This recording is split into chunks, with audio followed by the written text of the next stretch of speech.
morning, ladies, and the few brave gentlemen souls that have joining us this morning.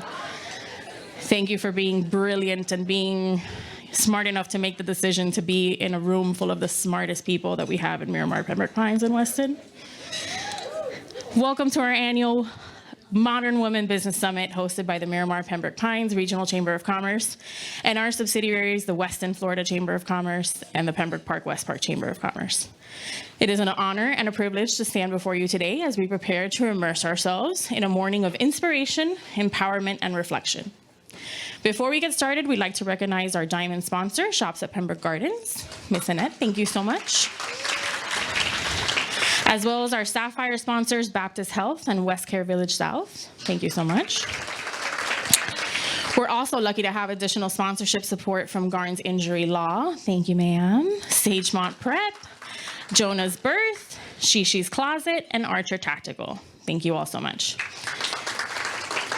We also have several dignitaries in the room with us this morning that I'd like to acknowledge. Please help me recognize from our City of Miramar, Vice Mayor Alexandra Davis. Thank you, ma'am. Our City Manager, Dr. Roy Virgin, is with us, one of our brave souls. Thank you. And I believe our Deputy City Manager, Kelvin Baker, is on his way to join us as well.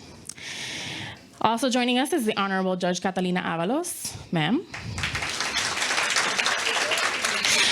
We always love to show our gratitude to our chamber trustees in attendance at every event. City of Miramar, Shops at Pembroke Gardens, Baptist Health, and PNC Bank are with us today. And our chairman circle members, Click Elements Marketing and HBL Resources. Thank you, ma'am. And of course, this organization would be powerless without the vision and direction of our board of directors, some of who are present today. Miss Annette Alvarez with the Shops at Pembroke Gardens. Please stand. Lisa Perez with HBL Resources, Michelle Watson with Location Real Estate, and Ophelia Zambrano with Ophelia Life Coach. Thank you. And we are all here in the fearless footsteps of those who came before us, including Ms. Stella Tokar, our past chamber president. Thank you. The theme of this year's event is Defining Power, which is a call to explore the multifaceted nature of power in the hands of women. Oh, I talked about wine and I lost them. That was my fault. All right, simmer down, ladies. We'll have the wine later. Power is not just about authority or control. It is the force that drives innovation, that fuels change and uplifts communities. It is the power to dream, the power to persevere, and the power to inspire. Throughout our discussions and interactions today, we will delve into the very essence of power as experienced by women in the world of business and community leadership. We'll be hearing stories of resilience, adaptability, and the unwavering commitment to make a difference. We will challenge conventional notions of power and explore how it can be harnessed to create a more equitable and inclusive world.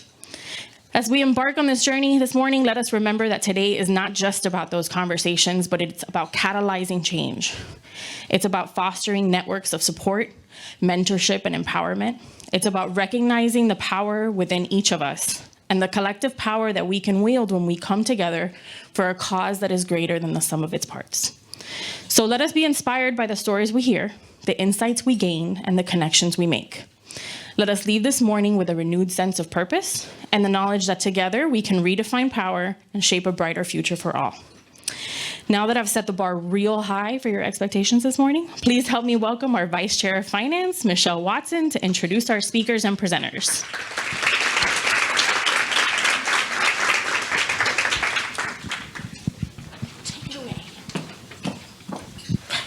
Fall first. Good morning, everyone, and thank you, Angie, for that lovely opening introduction.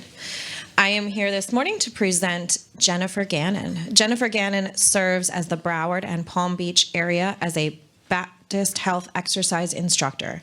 Jennifer is a certified yoga instructor. She teaches vinyasa, meditation, hot yoga, and breathwork. She has a master's in marketing from FAU and lives in Plantation. Jennifer is going to be helping us this morning to get in the right mindset by guiding us through some breathwork. Please help me in welcoming Jennifer Gannon. I just wanted to first say it's a pleasure to be here, and this looks like an amazing event, so I'm super excited to be here and share something I'm really passionate about with all of you. So as the person that introduced me mentioned, I do a lot of things. And I just want to see like a show of hands, who wears a lot of hats in their life? Right, everybody. So we have all these hats that we wear in our professional lives, and hats that we wear in our personal lives. And it can get overwhelming sometimes, right? And if you can go catch a 90-minute yoga class, that's great. Or if you can, go for a run on the treadmill, that's great too. But sometimes we need these little micro moments where we can de-stress, calm down, gather ourselves, find our confidence, find our power, which I think we're talking about today. And so I'd like to share a few of those things with you. So I hope you have the space. And if you don't, feel free to stay seated. But I invite you to stand up behind your chair. And this is something that you can do in your office, your home office or your professional office. Some of us might not be wearing the right shoes, but we can certainly emulate what it would look like if we stepped out of our shoes and were connected to the ground below us. So I invite you to do that. So stand up straight, relax your shoulders, close your eyes, close your mouth, start to breathe in through the nose and out through the nose. Feel your feet, even through your shoes, connecting to the ground below you. Let your hands fall down at your hips and release muscular engagement. Breathing in through the nose and out through the nose. You might rock forward and rock back, keeping your feet on the ground. Come back to center, rock from right to left, keeping your feet on the ground. Breathing in through the nose and out through the nose. And then come back to center and blink your eyes open. And maybe you feel a little bit more grounded.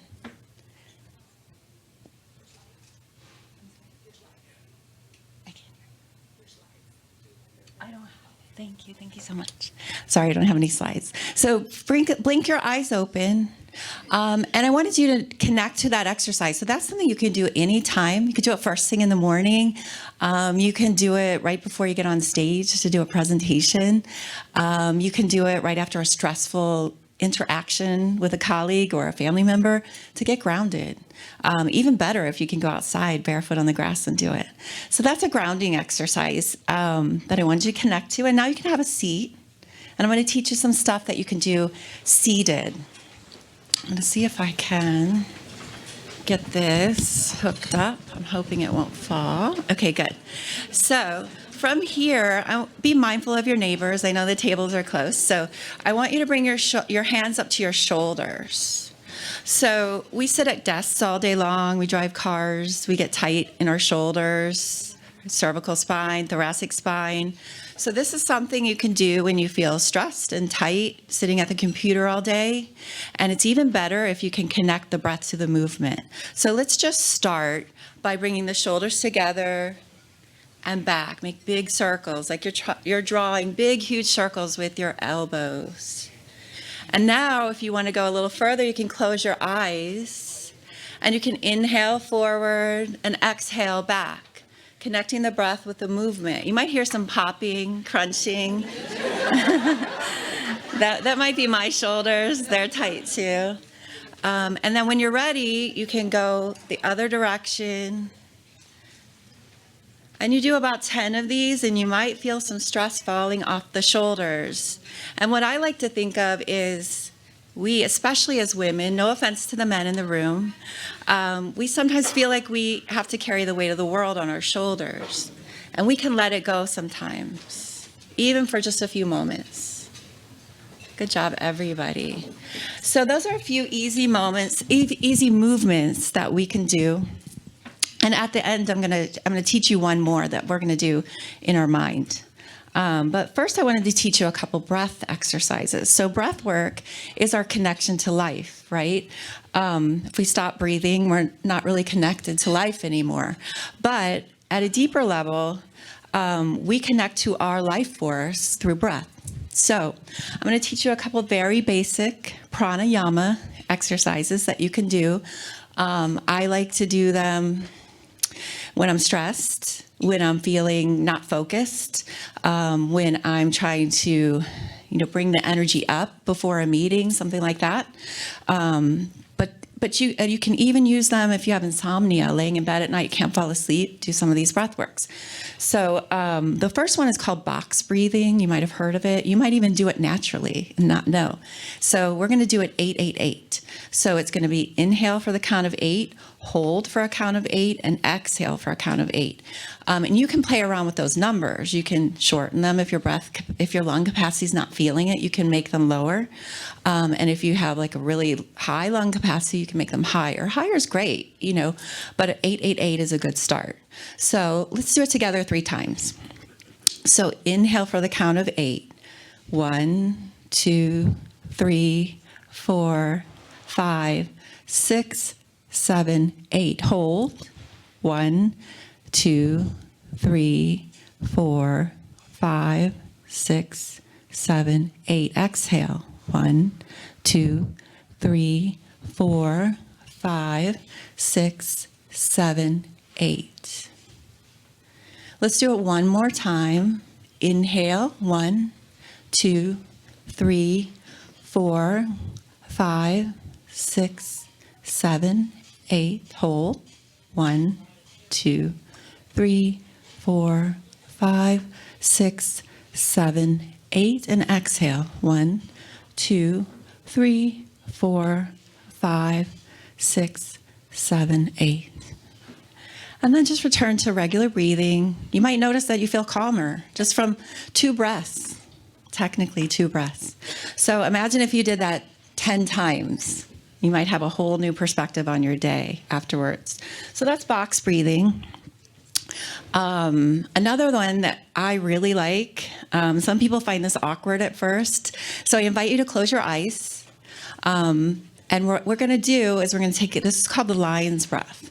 So we're going to take a deep inhalation. And when we exhale, we're going to open our mouth, forcefully exhale, and kind of stick our tongue out a little bit like a lion roaring. And, and yeah, it's goofy and it feels weird the first time you do it.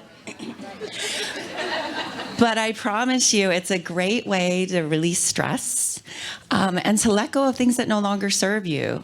How often do you catch yourself holding on to something that isn't even yours to hold on to, like guilt or anger or regret, things like that? Excuse me. So let's do a few lion's breath. Typically, you do 3. You can go beyond 3. If you're really having a bad day, you can go beyond 3. But typically, we do it in a set of 3. So let's take a deep inhale. And we exhale and roar. Good job. Second time, inhale and roar. And last one, best one. Inhale and really release. Exhale. Great job, everybody. That's all I have for you today. Thank you so much for your time. Have a great event.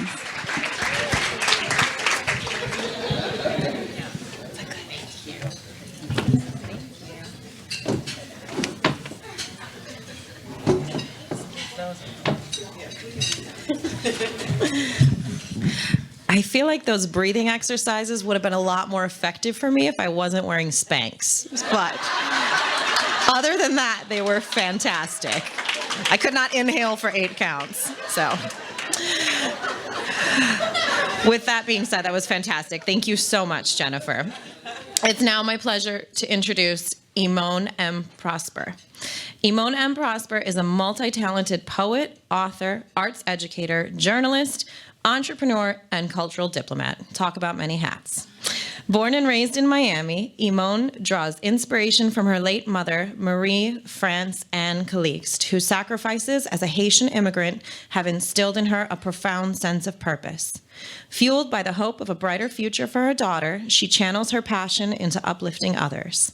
As an arts educator, she imparts invaluable resources and confidence to students and adults alike, nurturing creativity and self-expression. Her linguistic skills as a Haitian Creole interpreter and translator bridge communication gaps, fostering understanding and unity. Eamon Prosper is the founder of EMP Service Agency, LLC, an arts and education programming company. Imone devotes her time to developing artists into small business owners. Her online radio show, Regal Poet Radio Show, serves as a chief platform for the conversation of art business. With her first book, Exposure Is Not Enough, Pay for Me for My Art, she continues to be a passionate vocal advocate for the social reform of the prosperous and sustainable artist. Driven by her vision for a better life for Haitian people, Imone Prosper advocates against social injustices using her voice as a powerful instrument of change. Please help me in welcoming Imone Prosper. Good morning. Oh wow, you guys are kind of awake. Should I talk about the talk about the wine again and then get you guys more awake again? That breath work was awesome. I'm just setting my timer because, some people like to talk, and I'm one of them. I guess they pay me to do that. So I'm not loud enough. I thought because I'm a teacher, I was louder. So I'm just starting my timer. Thank you so much for having me. Thank you for being here. Give a round of applause to yourselves for showing up for yourself. I hope you can indulge me in a short story. So Shalisa, I'm here because of Shalisa. Shalisa is now with marketing with the Chamber, and she's just an amazing young lady. I've known her since high school. As the speaker before me mentioned, the host introduced me, the MC. I do arts education. I've been doing that for about 17 years. And Shalisa was one of my students when she was in high school, when I was a teaching artist with the Jason Taylor Foundation. And from there, I've watched her grow. One thing I love about Shalisa is that she's unapologetically herself. And she just believes in herself, and that inspires other people. And I love that about her. So when she asked me to perform today, she's like, I gotta have you perform. I'm like, okay. And I was happy to do that. But she did something that she didn't know that she did for me. So when she asked, I'm looking at a former student asking me to do something for them. And I'm like, oh, that's cool. That's cute. I would love to be here. And then all of a sudden, when I said yes, I started getting these messages. I'm not big on social media for whatever reason. I think it's because I'm a teacher. I'm a classroom teacher. I teach the different things that were said. And so we like to be a little bit private. So that has kind of taken me off of social media a lot, right? And I started getting these social media mentioning my name. And I'm like, what is this for? Why all of a sudden am I getting so many mentions? And then I looked and I saw this event. I was like, oh, that's great. First of all, I love City of Miramar. I admire everything that you guys do, the public servants that are in here. You guys are absolutely phenomenal. I think a lot of people need to follow what you do. So when I saw that, I was like, they gonna call me, yay! They see me in Miramar, So I was very pleased with that. Then when I started getting direct messages, good job, I'm happy for you. And I'm like, okay, there's a lot going on. Then my friends started reaching out and sending, the various group chats that we're in, sending me, hey, how come we don't know about this? What you doing, And I realized that I wasn't promoting the event. And I was like, oh, wow, like, what's that about, right? And then right now I'm a part of a program in Lauderhill called Lauderhill Shines. Commissioner Dunn is a great advocate for businesses in that area. And she posted something about herself being a national speaker for the first time somewhere. And I was about to post this event, and I said, no, I'm not going to do that. Well, lo and behold, less than 5 minutes later, the commissioner posted and said, hey, Ms. Prosper, I see you're going to be in Miramar. That's so great. Let us know how we can support you. And once again, I was like, why do I keep not promoting myself, right? And so on Wednesday, we have our weekly class. Commissioner Dunn is in there, and it's like 30 of us. And she was like, hey, what are our wins? And then she goes, oh, yeah, by the way, don't forget to go see Ms. Prosper. She's going to be here. And I said, I'm very happy about that, but I don't know why I keep hiding, right? So she stopped and she said, wait a minute, this is for everyone. I want you to ask yourself, and this is for you guys, why do you keep hiding? Ask yourself, why do you promote yourself? Why do you keep hiding? Why do you keep playing small? Because there's a reason. And I could have told you I would have started crying with all those 30 people on that chat, because I knew what it was. I had been hiding since my first bully in 5th grade, right? And in that moment, I realized this. And I remember very distinctly when that bully decided to bully me, I said, you know what? There's something about me that's special that is making this person uncomfortable. So I'm going to shrink myself so that they can feel comfortable. And I've trained myself subconsciously to do that since that very moment. So there's someone in here, and I'm telling you, God put this in my spirit to say this to you, because ever since Shalisa invited me to that, that's what's been coming up for me. You know how the universe is, right? And they're saying to you, there's so much bigger for you. This is your season. This is your time for big things to happen. But if you don't show up for yourself, you will not get there. And you're going to be forced there, and you won't be ready.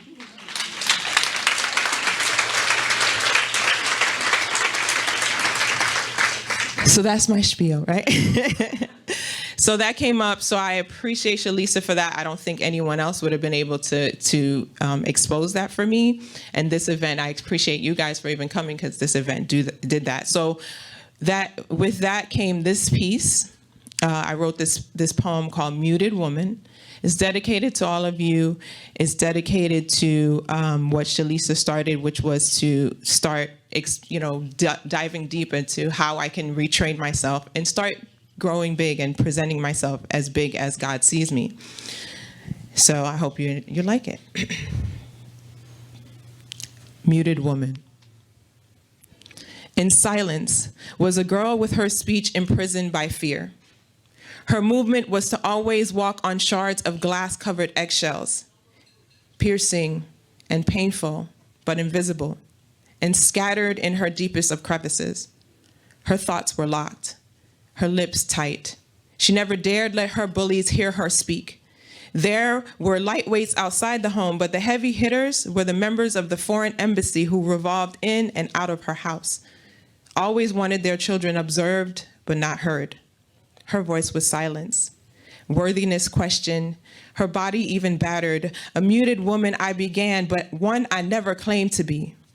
Timid and concealed, they thought me to be weak. I thought I needed a reason to release these things I feel. People call it resilience because I endured and I am still here. I cannot give it a name.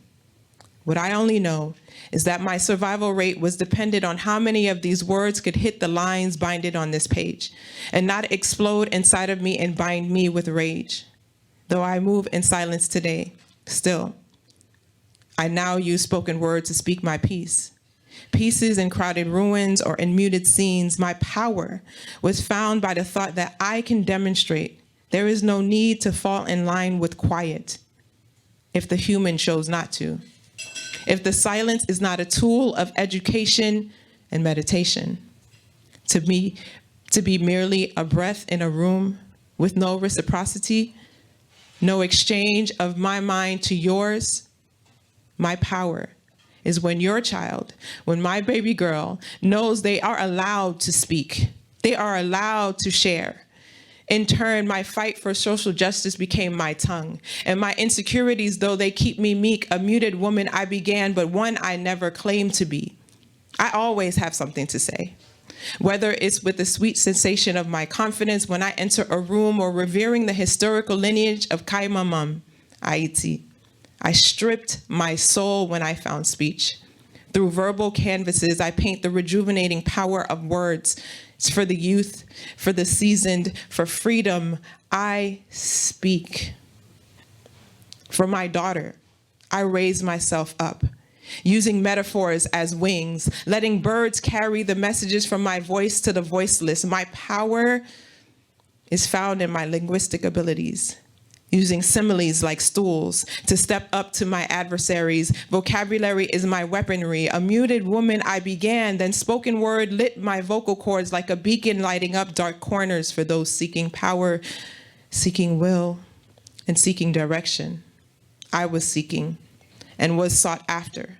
Spoken word claimed me to do God's will, told me this is this woman's work. When hushed tones and the devil's schemes attempted to silence my life, I blew the ashes steadily until the amber became a wildfire. A page, a pen, and a voice that is emboldened. It gave me power to see past my closed mouth being emotionally unfed. It gave me words like no, like I can, like I will. A muted woman I began, but one I never claimed to be, because even a phoenix rising can become flameless if it allows the blowing sounds to whisper words of doubt. If it is told you are not equipped to survive this, you can't rise from ashes. Tell me, women, how many times have they timely told you you are not equipped for this? You can't rise from ashes, but yet I watch my mother, her own voice, revealing her being, riddled with broken bruises, mishandled, boxed in, enveloped in an African woman, found purpose in migrating 9 children from poverty to the land of opportunity. So who am I to not push petals through concrete thoughts? To not push petals through concrete thoughts, remove limits on beliefs, to not force open my esophagus towards microaggressions in plain sight, or to whisper love in dark places. So I scream past these anxieties. I whimper my dreams even when I can barely part my lips, because what began as a woman has been unveiled as a warrior, no longer bound by silence's chain. My voice is a power to be witnessed, one I unapologetically claimed, realizing I have and always had the permission to express. Because a woman's voice is her force. It shapes her destiny as she speaks her journey as hymns of liberty. A muted woman I began, but one I never claimed to be. So I send out the call to you, muted women. Claim your true identity. No longer be afraid to unmute and speak. Even if it's from that place where fear and prison reside, permission is granted to let the voice of your higher self speak.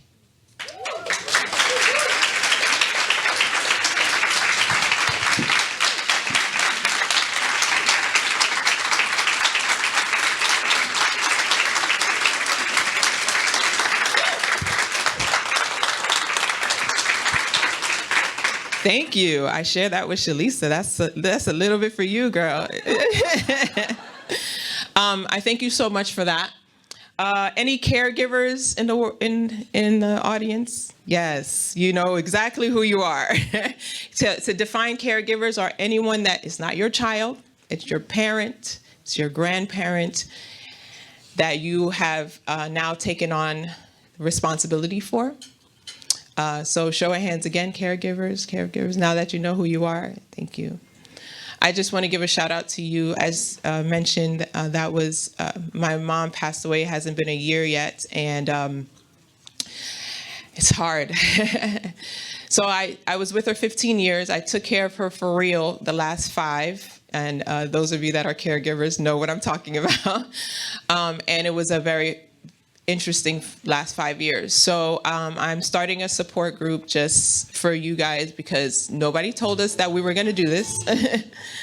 Nobody told us we were going to do this, but yet we are. So yet we are doing this. I just wanted to confirm my time because, okay. Yeah, I didn't want to disrespect. I'm like, wait, I put a timer, I promise. Yeah, so if you want to meet with me, just a hug. I love giving random messages to people that I don't know. Just sharing, as a teacher, I do that. So just saying, hey, I'm here with you, so we can exchange information, because we need each other. So this last piece is dedicated to my mom. My mom loved Haiti. If she gave me anything, she gave me my love for Haiti. So that's why I'm a Haitian Creole interpreter now. Those of you that need that, I know some of you vendors use that. I'm here because I want to serve a very, very underserved community, which is the Haitian immigrants and Haitian Americans, I didn't even realize until I ventured in this in June that how underserved the community is. So any way that I can help, I will do that. So my last piece is dedicated to Haiti. Let me tell you what it means to be Haitian. It means when I was given birth by my moms, I took 3 things in all: passion, pain, and oppression. As Americanized as I can be, I'm living for the day to be free and in one place, Haiti. Growing up, I used to dream of the day that I saw the 10th wonder of the world, Haiti. It was of grade 6, period 3. It was Citadelle, à la belle. I couldn't wait for the day that I could climb to the top of that mountain and scream, Haiti chérie, moins d'amour avoir pour la vie. A mystical mountain where one of our corrupted kings built this castle that was acres and acres and acres of land and mystery, like gold behind waterfall that could never be touched. I mean, man have lost their lives just to have a piece of that gold in their hand. And I'm telling y'all, y'all better ship my tail to the sweet pastures of Haiti, because I could care less what I gotta do, but my last days after or before need to be underneath the dirt of Haiti chérie. Because as much as I'm the first generation of American, the pregnancy, it started in Haiti, and I want to feel it again. I'm not happy here. I surround myself with pretty things, but fail to realize my problem is my peace is not here. Haiti, chérie, please come get me so I could settle the peace that's longing from my heart. I want the love of you to start a spark. Lumière du fait qui représente dans où. They just don't understand and can't believe that because of the things that they share over there, and that's throwing me off because I ran out of time. Thank you. That the greedy things that they spread over there to share, that Haiti, the soil is the dirt of you, dormant, needing your fertilization. And as soon as I step foot there, I'm gonna kiss the ground that you walk on. Because even with dirt in my teeth, that smile will be real. Because we all just want to go home. Don't we? Don't we? What mine is filled with mountains, sugar canes, rich soil, beautiful dark, white, light, red, amazing people, powerful people, beautiful languages of 3 to 4 kind, my family. And the second motherland, Africa. And I'm tired. I'm telling you, I'm tired of people not understanding what it means to be Haitian. So mother, please come get me. I long to be in you. Your name, Haiti. Merci.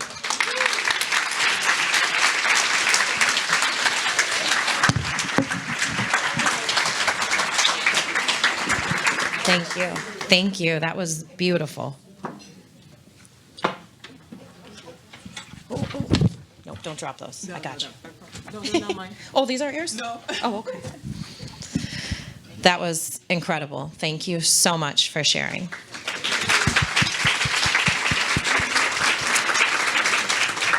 I now have the pleasure of introducing Vice Mayor Alexandra P. Davis. Alexandra P. Davis was born in England and raised in Jamaica, where she attended University of the West Indies. She is the mother of 1 son who she raised as a single parent, Dr. Siobhan Davis Ragland. She created a nonprofit organization called Carib Fest in 2003 to foster diversity, tolerance, and unity in the Miramar community, whose Caribbean population was growing exponentially. Over the years, she has served on various Miramar boards, including the Planning and Zoning Board, the Community Services Board, and the Education Board. She became the vice mayor in 2013 and worked on numerous initiatives. After a 4-year hiatus, Alexandra Davis returned to politics, winning Commission Seat 4 in March 2019. She was voted amongst her peers to be vice mayor for 2019 through 2020, and again voted in as vice mayor in 2023.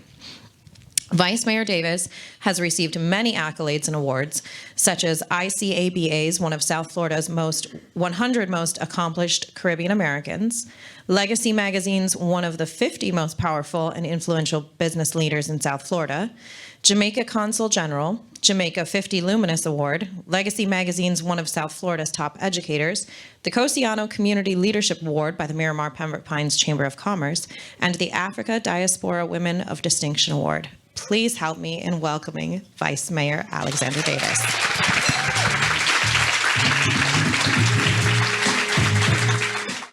All right, that should cheer up the mood. I know I'm following the likes of the yoga instructor and the poet. Unfortunately, my stuff is a little bit more serious. We're getting down to the nitty-gritty. The topic is power, women in power in the community. And so I'm here to talk a little bit about my journey into politics, how I got here, and how women in politics shapes policy here in Miramar, in the United States, in fact. As was said before, I was born in London, England, raised there partly. And this was in the 60s. I'm dating myself. But at that time, my mother was an immigrant from Jamaica. She went there in the 50s after the call for folks to come to England to help build, whether it was the healthcare system, whether it was the railways, transportation, those things. So she and my father went to England, and it was a time of somewhat turmoil in a way.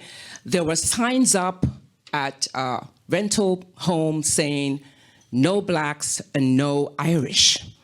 And so they had to forge their way in this foreign land, and they did so, and were pretty much victorious in some ways. My sister and I were born there, but there was a move in the 70s to go back to their homeland and to bring their talents back, and for us it was Jamaica. So in the 70s, my mother moved back, and I'm giving you the history to see how I became the woman I am today. And so my mother, she went back to Jamaica in the 70s, and of course, my sister and I soon followed. But it was almost a rude awakening for us because we came from a first world country, which was London, England. I left when I was 11 years old and went to a third world country, Jamaica. And some of the customs, of course, were very, very different. But I can tell you that move to Jamaica shaped who I am today. And you might say, well, how can Jamaica do that? Well, it was in Jamaica that I first saw people like me in high positions of authority. In fact, even the bus driver, which I'd never seen, in England they have the big red buses, right? The women in England at that time were only bus conductors. And so they didn't drive the bus, but they collected the monies to go on the bus. But in Jamaica is where I first saw women bus drivers. And I was like, oh my gosh, women actually drive buses? Because I didn't think that was possible. And so not only in that area, but my mother, she became a minister, a pastor of a church. At the time, it was New Testament Church of God, which is a big organization. And there were so few female pastors at that time, but I'd never seen one in England. So the contrast here, even though England, as a first world country, it just didn't shape who I was. I had to go to a third world country to really see what and who I could become. I realized, even though I was in England at the time, it wasn't easy either, because at the time there was one university, and to go to high school was not a right. You actually had to pass an entrance exam to get into the few high schools that were there. So I had to quickly learn. I was able to pass the entrance exam and go to a high school, one of the best actually in the Caribbean, the first built in the Caribbean, Wilma's Girls High School. And from there, I was fortunate enough again to be accepted into the only university in the island. Now, this university was basically affiliated with the University of Cambridge, and to date, it is in the top 1.5% from a global field of 30,000 universities and elite institutions. And this is University of the West Indies. And again, this is in the third world country that raised me up. I came to America after my mother, she decided that she wanted, later in her life, to come to America. And she came and I've lived here for now over 30 years. 30 years have actually been mainly in the city of Miramar. And here in the city of Miramar, if you've been here as long as I have, there was so many changes going on, especially in the 90s and into the 2000s. And so for me, I wanted to change some things that I saw in my community, which really wasn't being represented in terms of the diversity.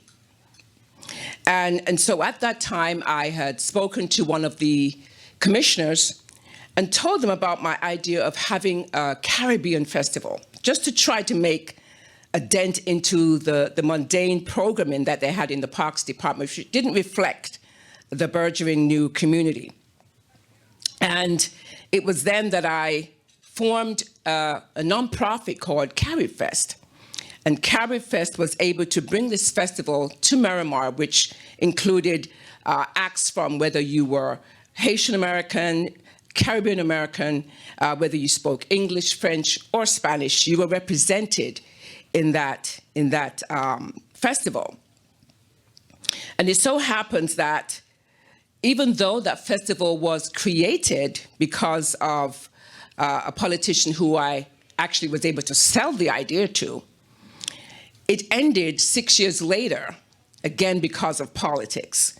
And so sometimes we think, you know, politics is not important, and who we have as our representatives is not important, but it is, because they shape policy.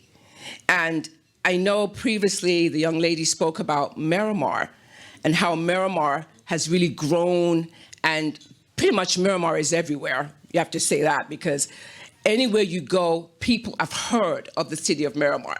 And that's not by accident.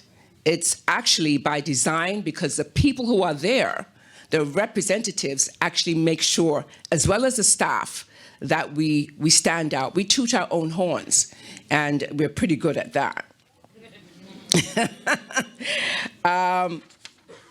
Continuing on, the festival, as I mentioned, ran for 6 years. It was canceled because of political reasons.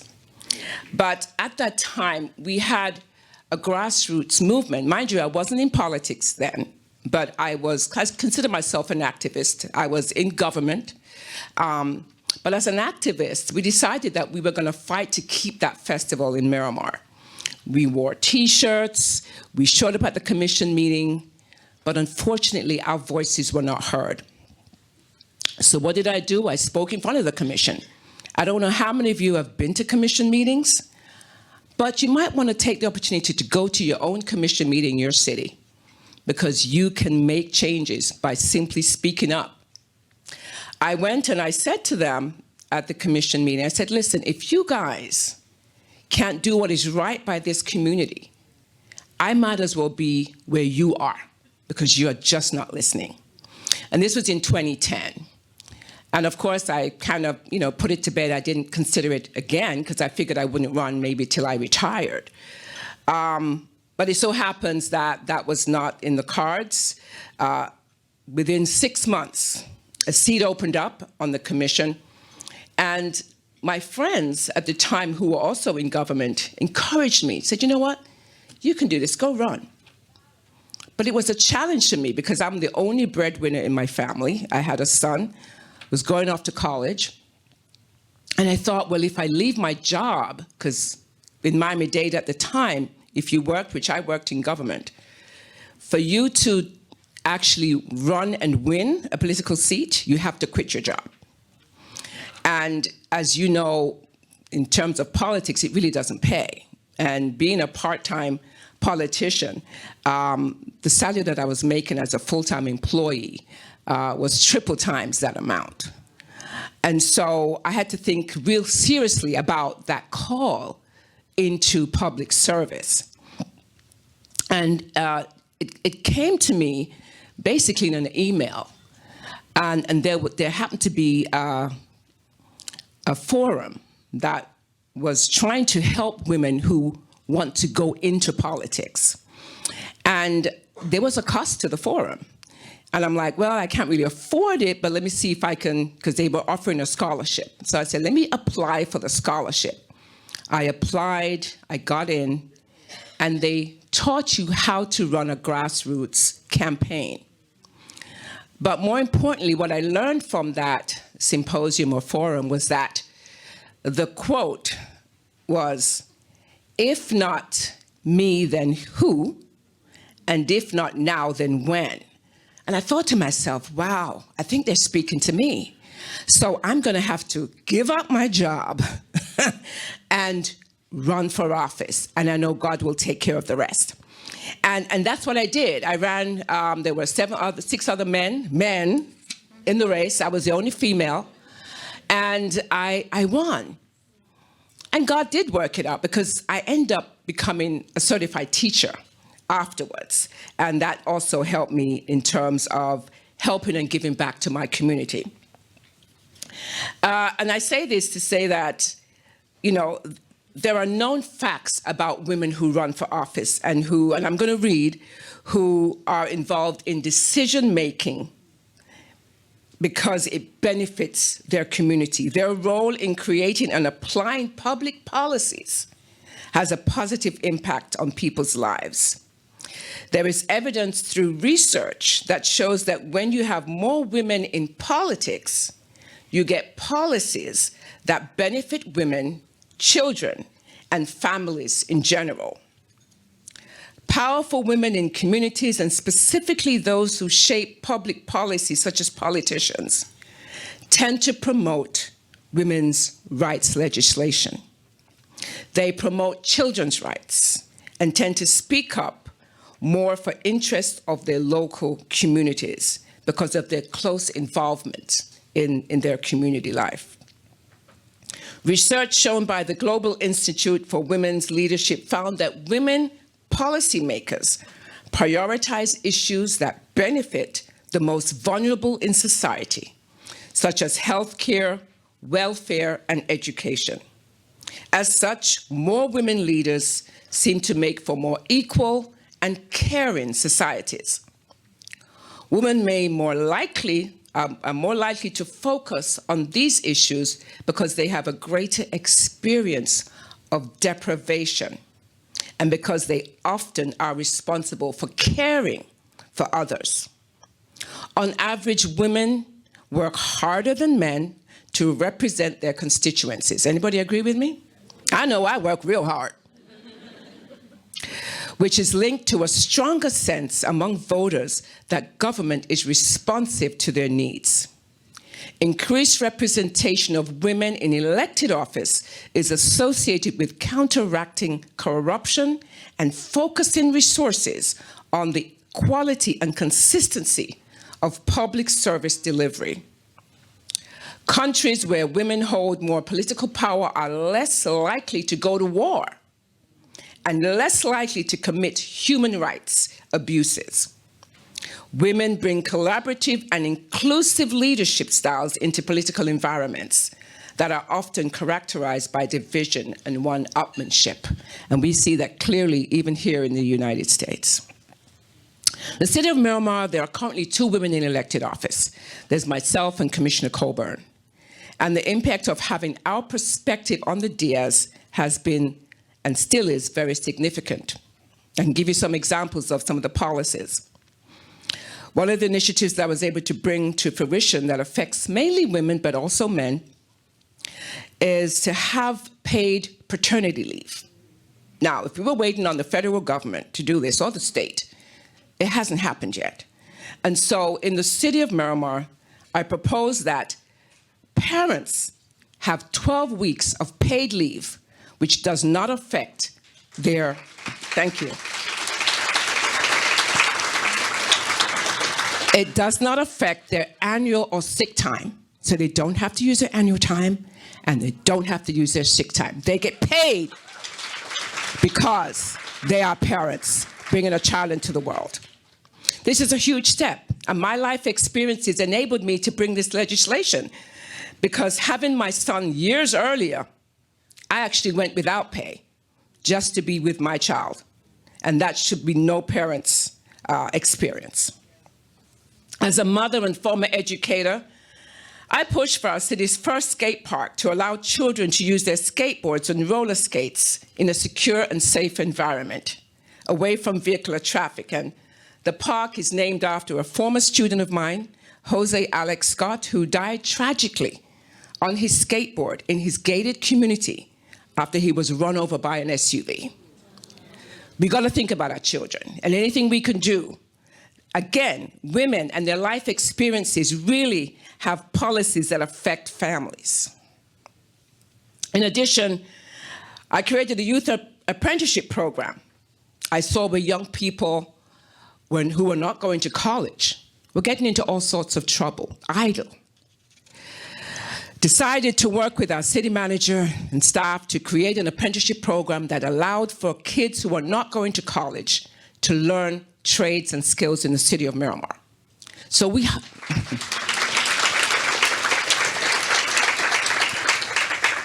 Thank you. So we hire them on part-time. We send them to school. They get certified in areas of wastewater treatment plant operators, IT, automotive repair. We're doing now AC repairs. We've also added marketing, real estate.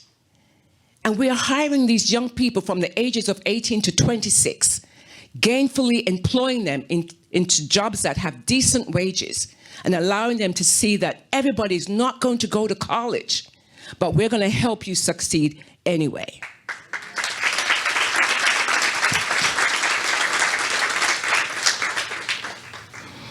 The most recent policy decision that I brought forward was for our police department to hire on a police social worker.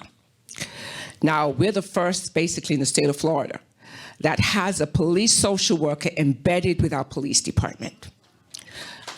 Thank you. Why is that important? That's important because a lot of the calls for service are from people who are experiencing crisis, mental illness, homelessness, truancy. These are the things that we don't need the brute force of the law. We need police social workers to be embedded with the police to go out on these types of calls, to really make sure situations are calm and people can be taken to get the help that they need. And it has proved very effective.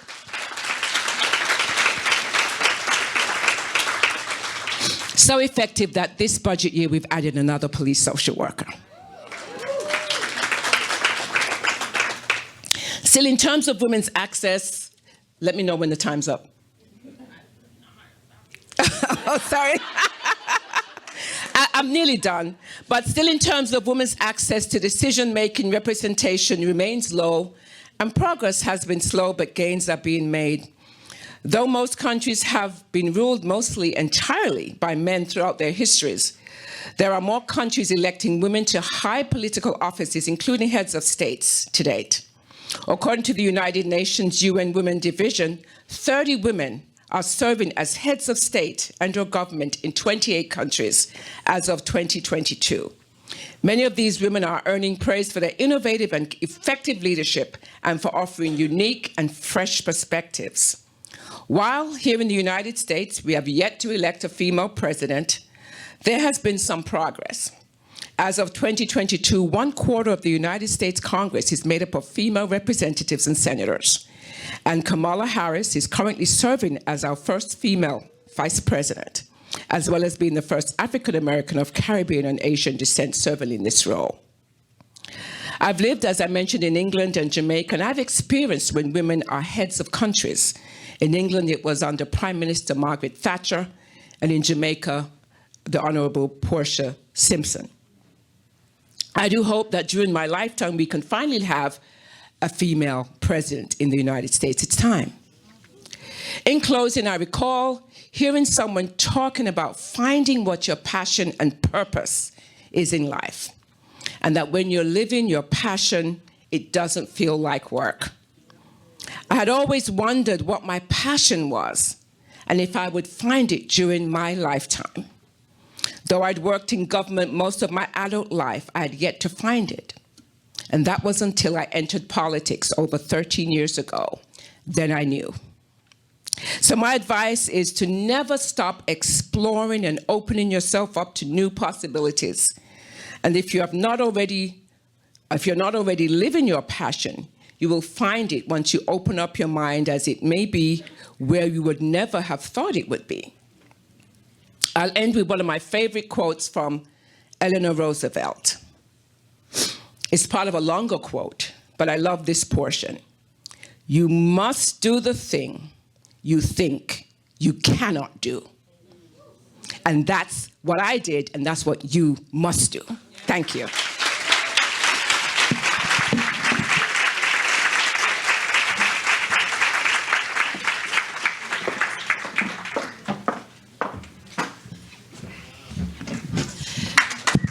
That was fantastic. Thank you so much. So inspiring. That's going to be a tough act to follow. But we have the Honorable Judge Catalina Avalos that is going to try. So, Judge Catalina M. Avalos is a county court judge appointed by Governor Jeb Bush in 2005 and then again by Governor DeSantis in 2022. For over 40 years, Avalos has made Broward County her home and is proud to be the first Colombian-born to be appointed to the judiciary in the United States. Amazing, right? Avalos has been practicing law for over 25 years and has extensive experience in both civil and criminal court matters. She is actively involved in the community and has been married for over 30 years and has 2 daughters. Avalos holds a law degree from Nova Southeastern University, where she currently serves on NSU's Shepherd Broad College of Law Board of Governors and served on the board of various voluntary bar organizations and committees. Avalos volunteered her time on the ChildNet board and as legal counsel for Hispanic Unity of Florida, served as co-chair for the Broward County Public Library's Lit Lunch, and enjoys volunteering with the school system to encourage students to succeed. In addition, she received the Broward Community College Distinguished Alumna Award, the Nova Southeastern University's Distinguished Alumni Achievement Award, and has been recognized as a Hispanic Woman of Distinction and as one of the 100 Outstanding Women of Broward County. Please help me in welcoming Judge Catalina Avalos. All right. Good morning, everyone. And yes, it is a very difficult act to follow from the ladies before me, but you know what? I hope I dance, and I'm going to dance. So here I am. My name's Catalina Avalos, and I just wanted to first of all, thank Patty, Angie, and Shalisa and the Chamber for inviting me here. Alexandra Davis, thank you for your commitment to children and mental health. It is so important. I see it every day. I deal with it every day. And I can't stress how important it is that our community focuses on our youth, address the mental health care issues, so hopefully we can have productive members of society that are not in the system. But I can't do policy. I can only follow the law and interpret the law as a judge. So that's why our vice mayor from Pembroke Pines, from Miramar, my goodness, sorry, can do that. I live in Pembroke Pines, so it's our sister city. And Dr. Virgin, thank you for being here. You are a brave soul, along with these other 2 gentlemen, and in the midst of all these women. But I'm here to talk to you about power, right? And I can tell you that my cornerstone of success, which is today's topic, is what translates to power. And I like to say this: faith and family, hard work. I love the slogan from Nike, just do it. Just do it. You know, I do it even if it's when I'm working, when I'm facing a tough situation, or when I go run in the mornings. It's just do it when I want to give up. And mentorship and gratitude. So let me tell you a little bit about myself. My story began on November 2nd, 1970. I might be dating myself, in the city of Medellin, Colombia, where I was born. Shortly thereafter, my parents moved to the United States when I was 2 years old. My father worked as a door-to-door salesman, so we traveled and lived in various places. Constant movement meant constant change, and with change, challenges to adapt to a new environment with very little to our name and minimal knowledge of the English language. We moved to Florida from Puerto Rico when I was in 6th grade. I still remember standing in Cooper City, Pioneer Middle School, and seeing everybody stand up to raise the flag, and it was an honor to hold the U.S. flag, and I wanted to be able to hold that flag and do the Pledge of Allegiance, but I didn't speak the language. And then reading in class and saying America instead of America, and, you know, getting the little laughter, but all that was just an encouragement. And getting my English papers with all sorts of red all over and thinking, oh my goodness, am I ever going to be able to overcome this? But with youth and resiliency, we persevered, and I learned English. And while I've been privileged to live here in this country, after high school, my parents relocated to another country, and I was left with the choice of finding a way to stay behind and pursue my education or leave with them. Well, I knew I had to stay here. And with the help of a family that took me in, right, mentorship, help from others, I was able to stay in the United States and pursue my career in education. Fortunately, my parents instilled in me, along with my brothers, the value of working hard. My mom always taught us that with hard work and faith in God, all things were possible. No one said that life was going to be easy, and I bet everyone in this room has a story of challenges, self-doubt, and maybe some disappointments, but also dreams, hopes, and perseverance. While attending college full-time, I often worked 2 jobs to get by. In fact, I started working when I was 13 years old. You see, my parents provided as much as they could, and although funds were scarce, love, faith, and support were abundantly available. For that, I am forever grateful.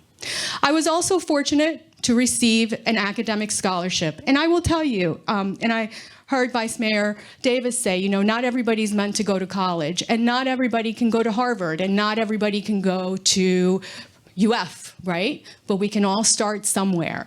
And I will always say that I won the lotto when I won a scholarship, when I earned a scholarship to Broward College. And that opened doors and opportunities that I would have not otherwise had because we just simply did not have the ability to afford a higher education beyond that. So as there is some truth to the great philosopher, Mr. 305, you all know who that is? Pitbull, right? Or Mr. Worldwide, who says the harder I work, somehow the luckier I get. So while in college, talking about family, I met my husband. We were married and later blessed with our first daughter while I was finishing my first year in law school. Although I had and still have been blessed with a wonderful and supportive husband and family, the challenges of handling marriage, law school, a job, extracurricular activities, remember all those hats we were talking about, parents, an infant taught me how to set priorities and to manage my time efficiently and productively. I think women are really good at doing that. These skills have been essential in succeeding as a lawyer and are skills that are equally invaluable for now as my job as a judge.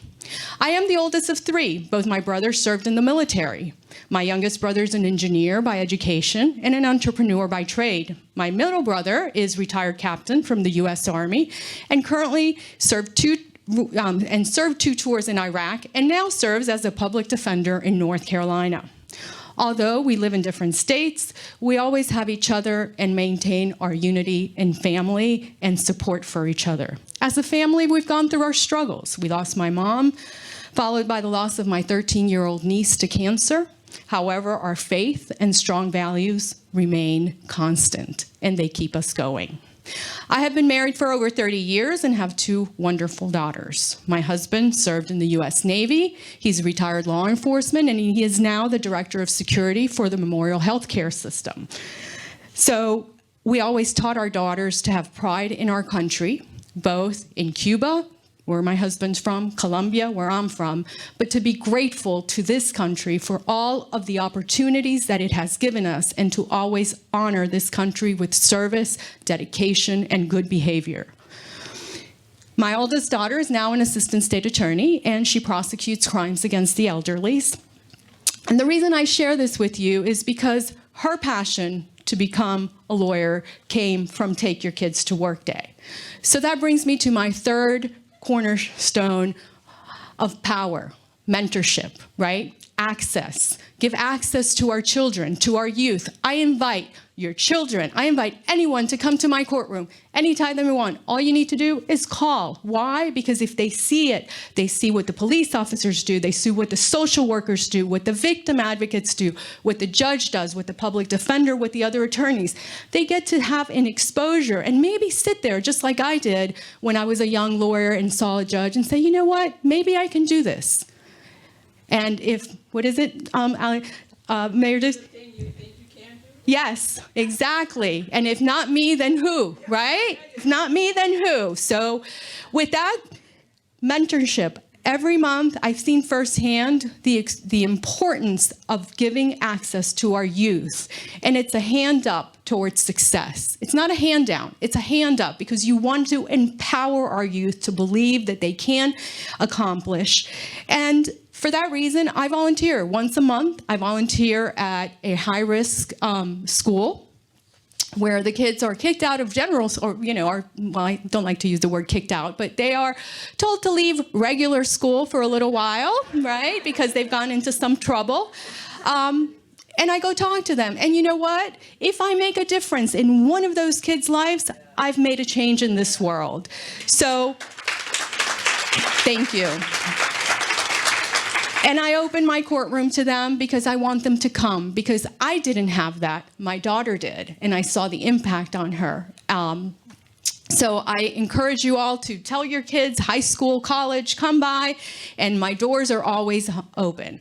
I can't live my little one out, though, because I do have two daughters, and my youngest daughter recently graduated and works at an advertising agency. And as a family, we just enjoy each other, giving back to our community, and love visiting our national parks.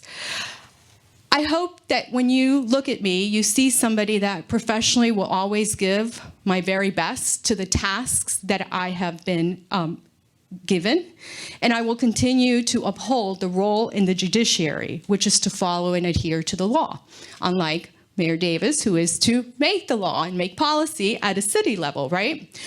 On a personal level, I want to let you know also that I am capable of bringing a lot of life experiences like all of you. We as women bring so many life experiences, mothers, daughters, serving in the community, being educators, because even if we don't have an education degree, right, we're out there in the community educating our youth, which is really our future. And another ingredient for power is to have strong work. That helps us build skills. It's hard to believe, but I've already been practicing law for over 25 years. And I can tell you that serving as a young assistant state attorney, working in the juvenile division, and yes, I was a prosecutor, but you know what? As a prosecutor, we have the opportunity to impact what those kids are going to do, impact whether we send them to a diversionary program or we send them, listen, at the end of the day, there has to be accountability. Some kids and some individuals, right, commit acts that are crimes that have to be accountable for. But there are others where, as a prosecutor, I had the discretion, and now as a judge, I have sentencing discretion.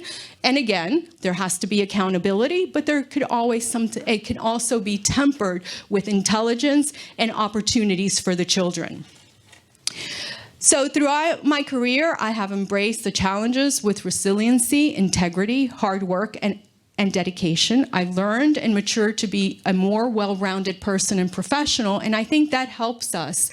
That helps me as a judge be able to listen carefully, treat everyone with respect, listen to the facts, and really try to apply the law and in a way that's going to honor the law and at the same time encourage our community and make sure that our community knows that they're being treated fairly when they come in a court of law. I also think it might be helpful to you to know why I wanted to be a judge. And my desire to be a judge comes from my continued desire to serve, and it was, again, reinforced by that daily exposure to the courtroom that I had as a young assistant state attorney. And I can tell you back then, again, if not me, then who? And I can do this, right? If it's being in the courtroom, I saw firsthand the importance of having an impartial and capable jurist apply the law and rule in accordance with the law and the facts. I remind myself every morning before I open the door to my courtroom that it is a privilege and an honor to be a public servant. And that position I hold is not about me, but it is about the judicial system and the community that I represent. I was also influenced at an early age by discussions I had with my uncle, who served as a magistrate in Colombia. Although I was still young, I learned that where people were constantly fighting to bring down the rule of law and impose the will of paramilitary forces through violence and violations of our individual rights. Unfortunately, these forces are as relevant today as they were over 40 years ago, and their existence and proliferation only reinforces my commitment to upholding the Constitution and our individual rights.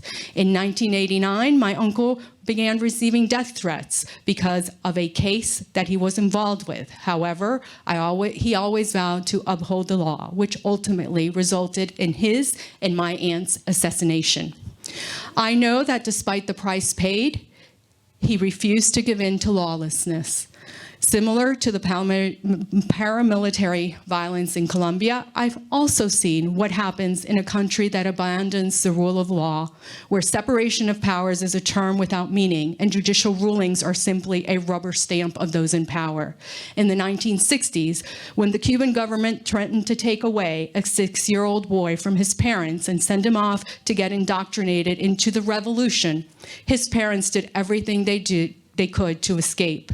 Simply for trying to leave Cuba, the Castro regime forced his parents into labor camps as punishment for objecting to the government.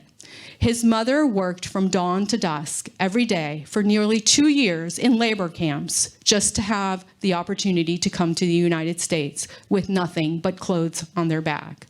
This 6-year-old boy grew to be my husband. These experiences serve as a constant reminder to our family of why we are blessed to live in the greatest nation in the world, and why I must always strive to be the person that I can be to honor God, my family, and my community. And I hope to serve as one of your judges for as long as you have me. And just to close out, power, we all have it.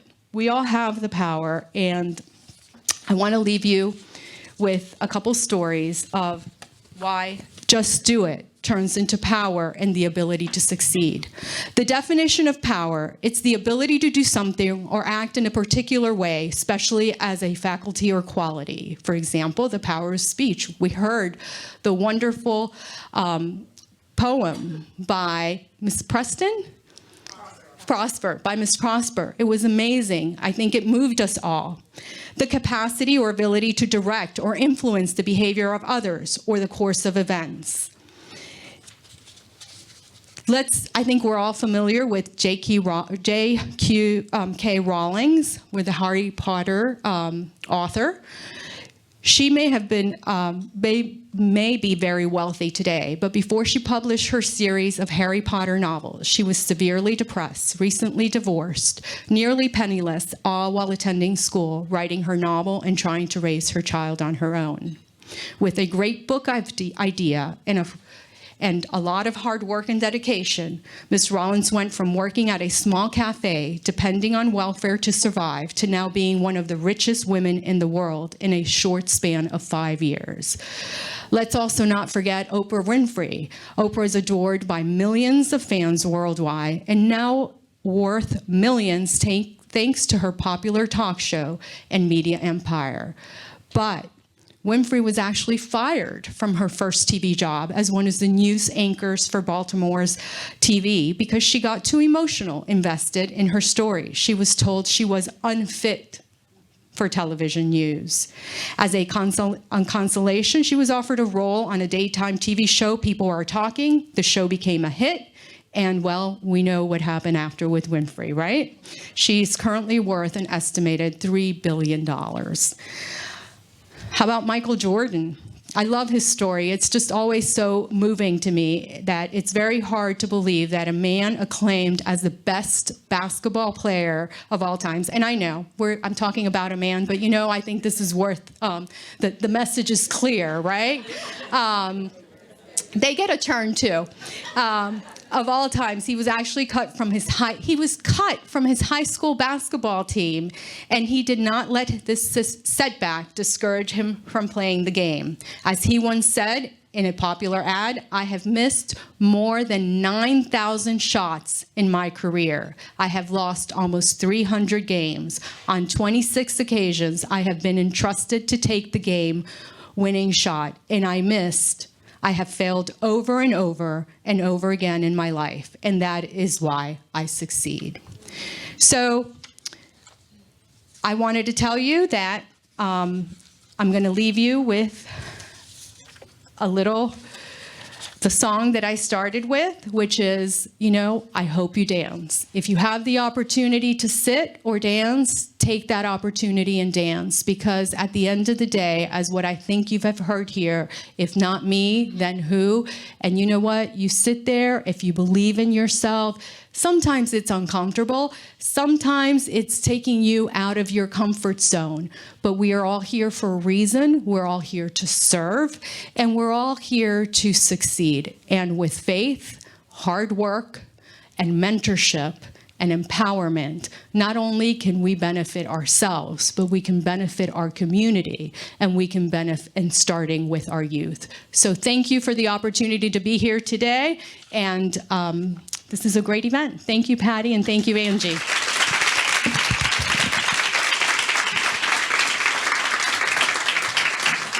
Fantastic. Thank you so much.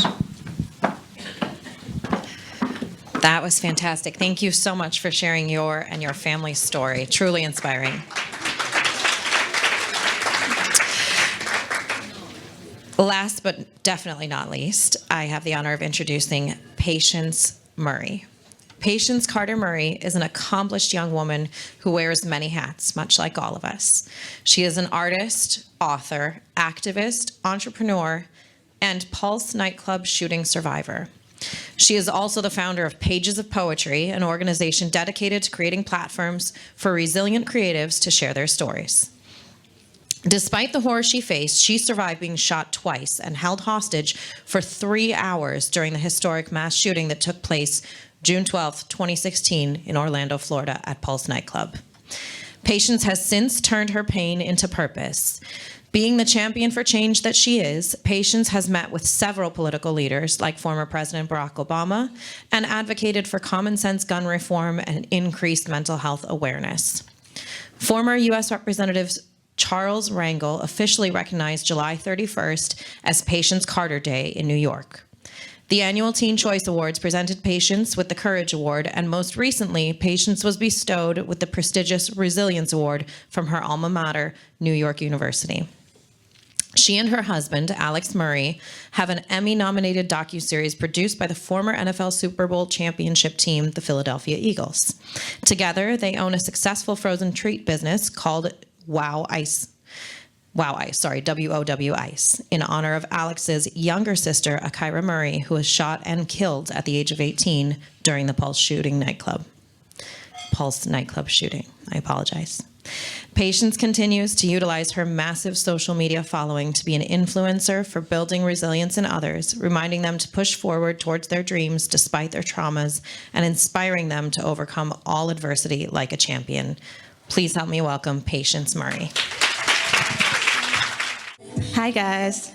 That's my song, by the way. So I think it's so fitting because the song, my song is called Here For It, and it's available on all streaming platforms, but it's so resonant to this moment because I truly feel so here and present in this moment. And I'm so grateful and thankful for everyone who made this event possible. Thank you, Shalisa, for inviting me here today, and everybody who made this day, this curated moment for all of us to be here together. Thank you. And all the sponsors, everyone, it's just an honor. It truly is.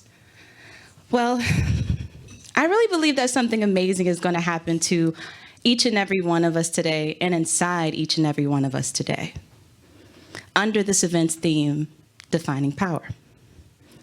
And let's just sit with that for a moment. What does it actually mean to define power?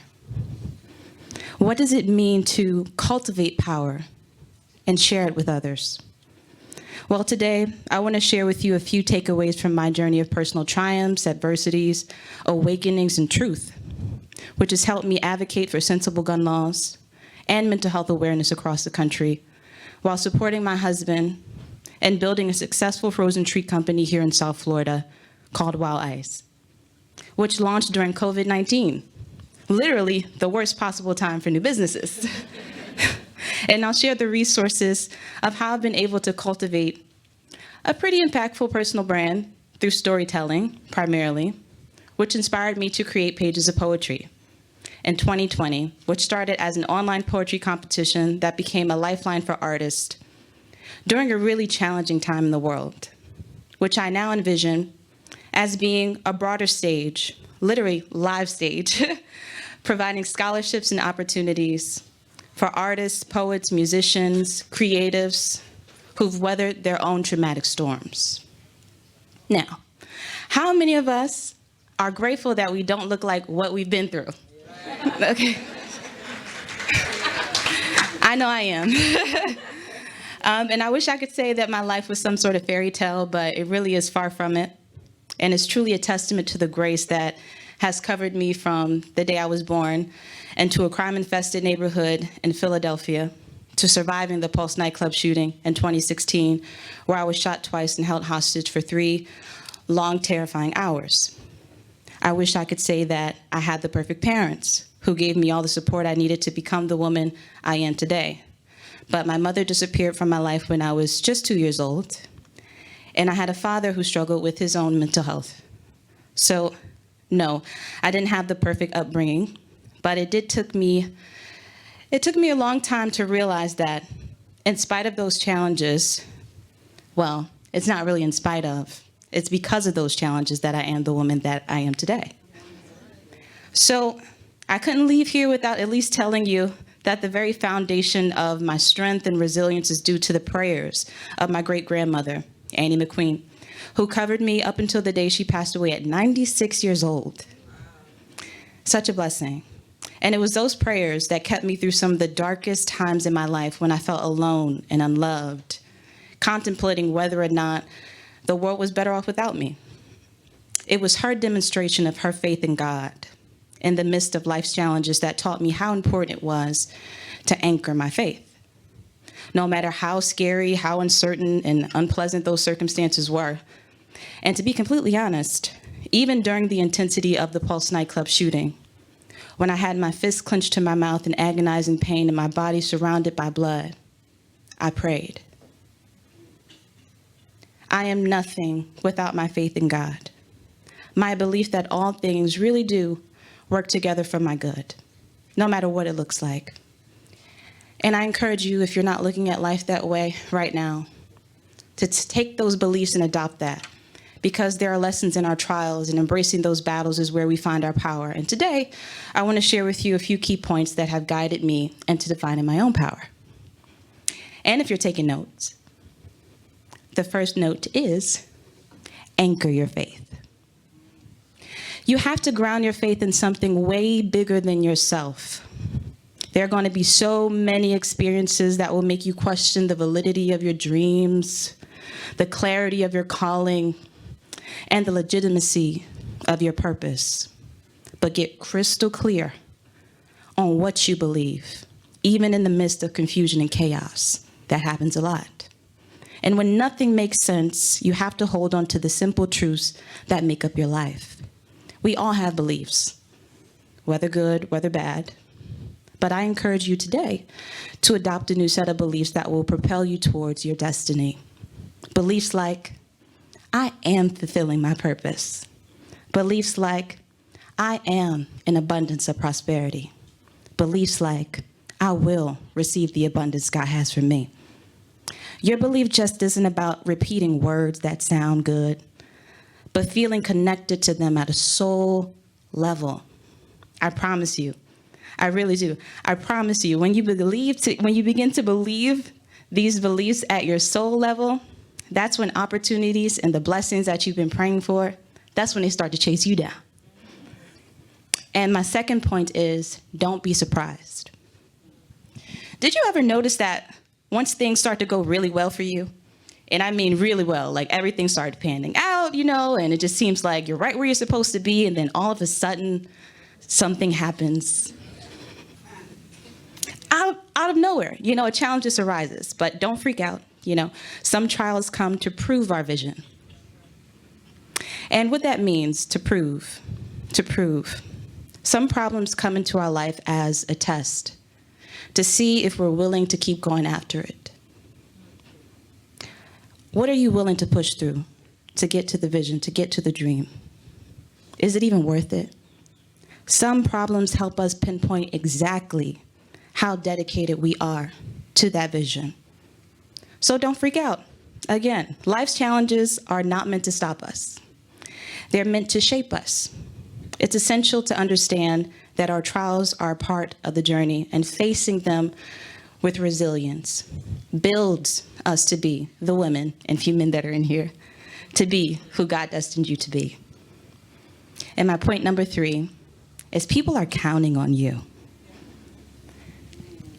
And I have some notes here, but if you ever feel like the challenges are too much, just think about the people, like especially the leaders in this room. And I'm coming after so many people who are active in the community, and they're making a difference in people's lives and youth lives right now. But imagine you not being there. Imagine your presence not being there to help those kids, to help those struggling mothers, to help those people that need you. We need you to show up. There are so many things that have to go right in the universe just for you to have a vision for what you want to do. So the least you can do is go after it, because you never know who's connected to your journey. So shift your focus from yourself, and this gives me to my point number 4. Literally get over yourself. Shift your focus from your struggles to the impact that you can have on others. In moments of despair, give some hope away. And I think that really helped me a lot, especially when I was battling with depression and just my own bouts of really dark times, and I couldn't really understand why I was here, why I survived, and so many others didn't. And I got into this really bad, mode of feeling like a victim. And I viewed myself that way, and I allowed other people to project that view of being a victim onto me. But I realized that I wasn't helping anybody by putting myself down or feeling like I didn't have any value to give this world. And I wasn't helping anybody by not opening my mouth and giving joy and giving love, even when I felt like I didn't have any to give. But I realized that once I started doing that, despite how I felt, giving some love, giving some joy, giving some hope, that's what filled me up. And I thought it was so crazy to think, how could I possibly have anything to offer people when I feel so broken inside? But that's the time when God needs you to show up the most, because you showing up in spite of you and how you feel just shows that there's a greater power at work that's accessible to everybody and not just you.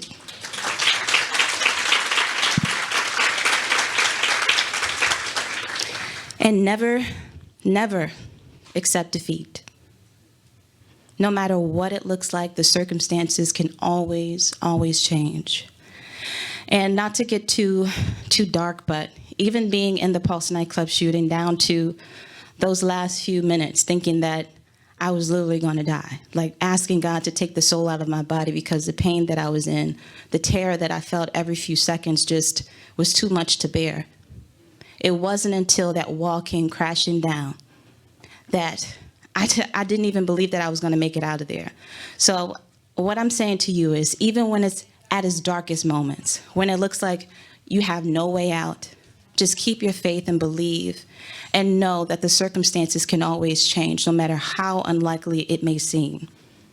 Circumstances can change at any given moment. And just a note, because sometimes as women, we do feel like we have to stay a course to a certain path, but it's okay to pivot, It's okay to understand that something that was once for you is no longer for you now. And the way that you can view life, it can change. So even if you viewed it from one way before, you have all the permission. I know somebody used that word before, permission. You have all the permission in the world to change your direction, your path, to what you feel like is being called to you in this moment. So don't miss it. But at the same time, it brings me to my next point. Don't skip the stepping stones. So me and my friend Yasmin, she's here with me today. She's also a singer and songwriter. And we always have these conversations about putting in our 10,000 hours. So if you're in your own journey path, whether politics or you're creating a business, if you're doing social work, or if you're in the community, whatever it is that you're doing, even if you're not being awarded, even if you're not feeling like you're getting the recognition that you deserve right now, just think of it as all a part of your testimony someday, when you get to inspire the next woman to keep her from giving up. Because I'm telling you, it always turns around. And sometimes, we get viewed from a moment of glory, and we get viewed from a moment of being at our highest self, but people don't really know the journey that it took to get there. And sometimes just sitting in those moments, especially of difficulty, those are going to be the moments when you need to be the most present and here for it, because that's going to be the thing that wakes up somebody and stops them from giving up on themselves and going after their dream too. So there are no perfect times, by the way. So even if you feel like, I don't want to go through that journey, I don't want to go through those 10,000 hours of being unseen and unrecognized for my work, I already feel unappreciated and unloved. But think about it this way. No matter what happens, you get to know that you answered the call on your life. And there's not going to be a perfect time for you to do it either. It's not going to be the perfect circumstances. You're not going to have the red carpet rolled out for you the way that you think. So start before you're ready. Start before you even think that you have it all together and all buttoned up, because I promise you the journey is so much more inspiring to people than you being in this perfect position of power. Now, that also brings me to owning your power and owning your voice. Literally today, we just had this conversation about not being afraid to say who you are. And somebody else mentioned not hiding, right? And as women, we have a tendency to do that. And I know I do. And even hearing like my bio and my introduction is so surreal to me, because I could just never get up here and say that, like, these are all the things that I've done. But maybe I should work on that too. And maybe we should all do that, right? Because there's so much to learn from a woman, especially a young woman, an older woman who's powerful and have something to share from their life experiences, and they're not afraid to show it, because we really do need each other. We really do. And just have gratitude for who you are and where you are and the person that God made you to be. He didn't make any mistakes. So if you show up as your best self, despite how you're feeling, and you show up unafraid, fearless, like a warrior that you are, that God created you to be, you're showing somebody else that it's okay for them to do that too. No matter how unprepared you feel, no matter what, just keep moving forward and becoming that person that you already knew is inside of you, but you may just been afraid to kind of walk into it. And I'm literally doing that here today. So it's not about who we are and what we can necessarily, bring in our own super special way. It's really just about that person that's going to be inspired by watching us.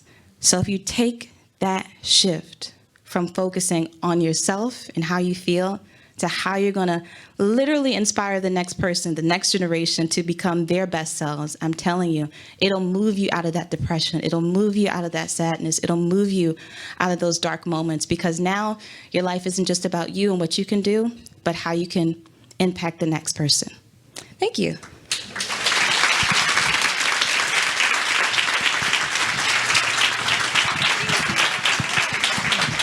My goodness, thank you so much. Okay, so there's going to be a little shuffling happening here. We're going to do a little bit of a panel discussion.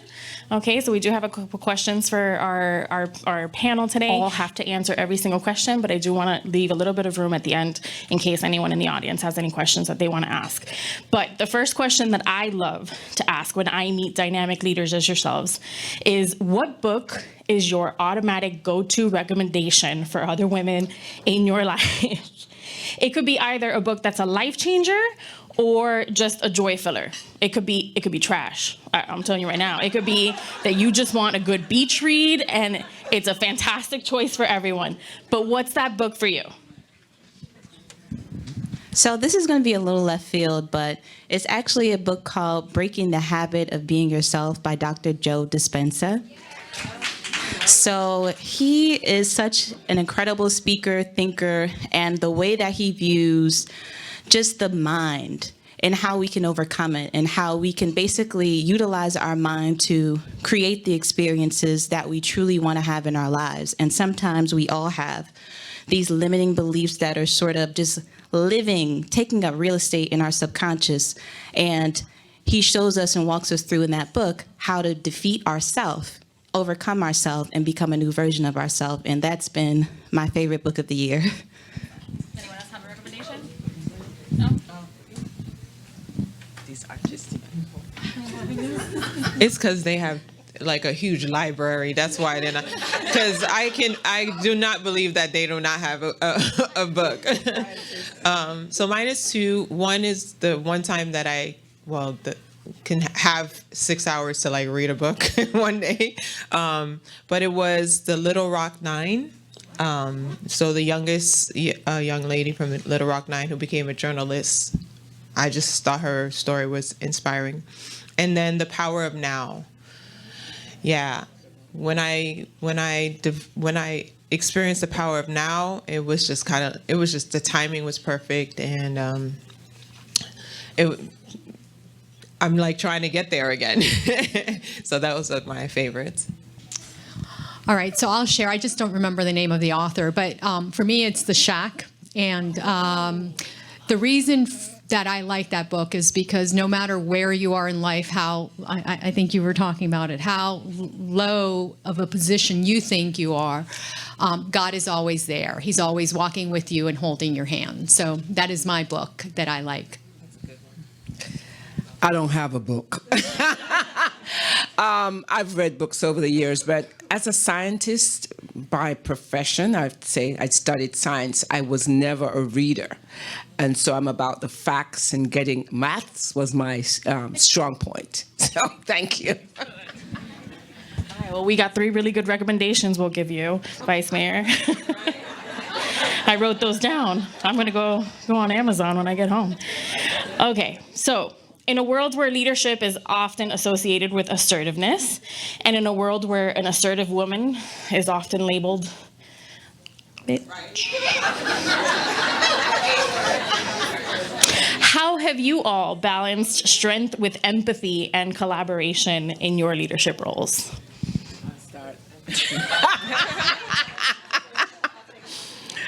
Yeah, I make no apologies for a start. I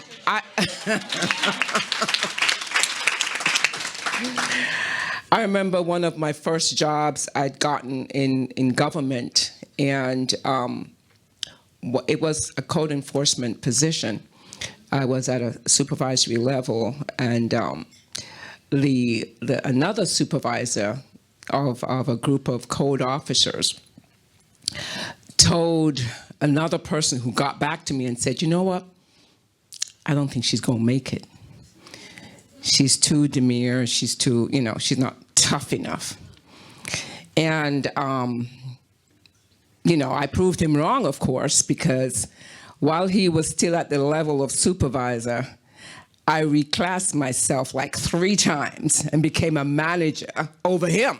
So strategically, I was able to move myself up the ladder without a supervisor approving anything. I just went right to HR and said, listen, I'm doing this, and that. I need a raise. So, we shouldn't be shy or ashamed to show our worth. We believe that women should be paid equal pay as men.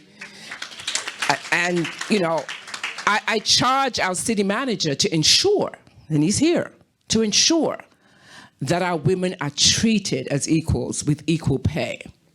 And we in the city, I know it was Yvette Colburn, Commissioner Colburn, who has a commission on women to ensure that they are treated fairly and equally in our workplace.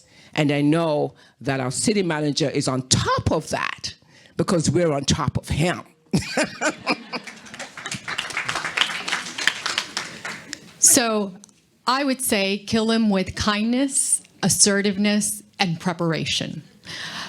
What I didn't share with you is that prior to getting on the bench, I was a partner in a law firm here in Fort Lauderdale, Tripp Scott, for about 15 years, doing commercial litigation and labor and employment. But my point being is, you know, as the firm was fabulous, but the law profession is still significantly run by who?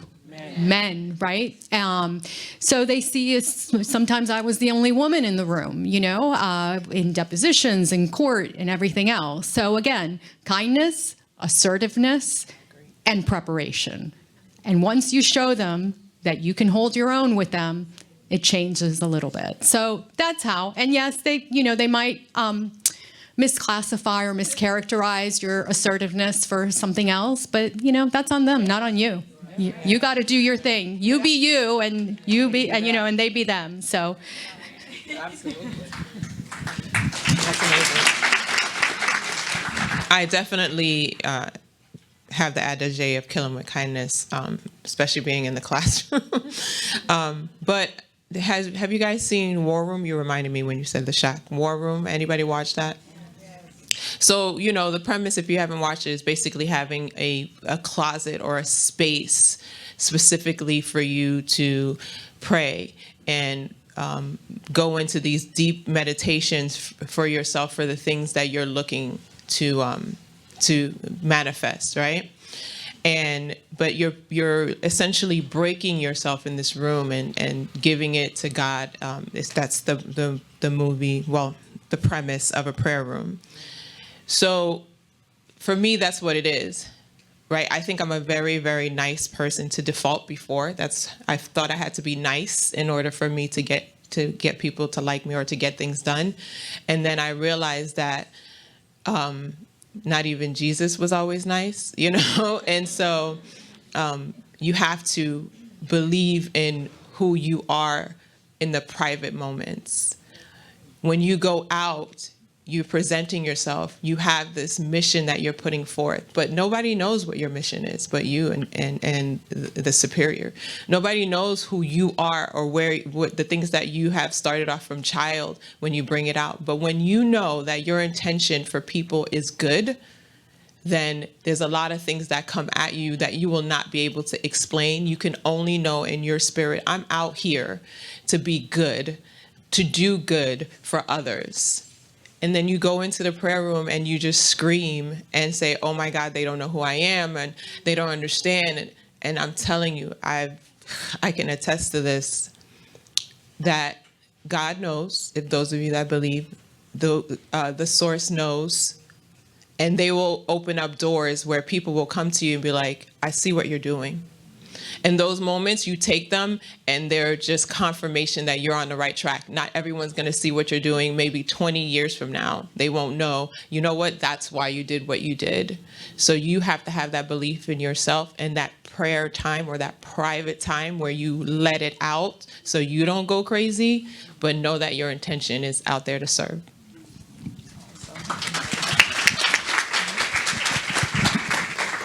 So I'm going to humbly request from our board members that we budget for a war room at the chamber.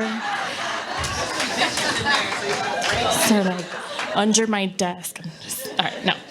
Does anyone have any specific questions they want to ask our guests? All right. Well, I'll start running around. Camera guys, good luck. Wait, don't follow me. We're going to edit this out, right? Good morning. Thank you so much. This has been such a great morning. Each one of you mentioned mental health, which is in my wheelhouse because I'm an anxiety support coach. I would love to know what are one or two things that you do for your own personal mental health? Excellent question. I go into the war room and I start yelling. That's what I do. Go under my desk. Who wants to take it?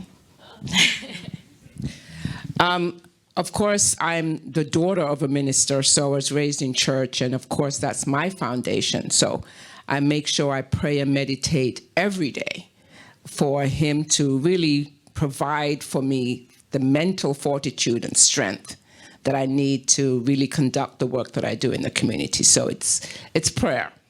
Thanks. So I will say that for me is praying and exercising. Thank you for that question, because I do suffer from anxiety. Like, if you could check my heart rate right now, it's not that I'm nervous. It's just, that's just part of it. And I think that it's important for people to know that, those of you that are shy, like, I can do what you're doing. And I agree with prayer and meditation. If I didn't have that, I would. But knowing what your thing is, I love going to soca parties. Shalisa knows, because I love music, and it's like a freeing space where I could just dance. You know, it's carnival season this weekend, so like it's just, you know what I mean? So it's very freeing, and it gets me to like be around my people, my Caribbean people, and just being around people. So for me, it's music, dancing, prayer, and meditation.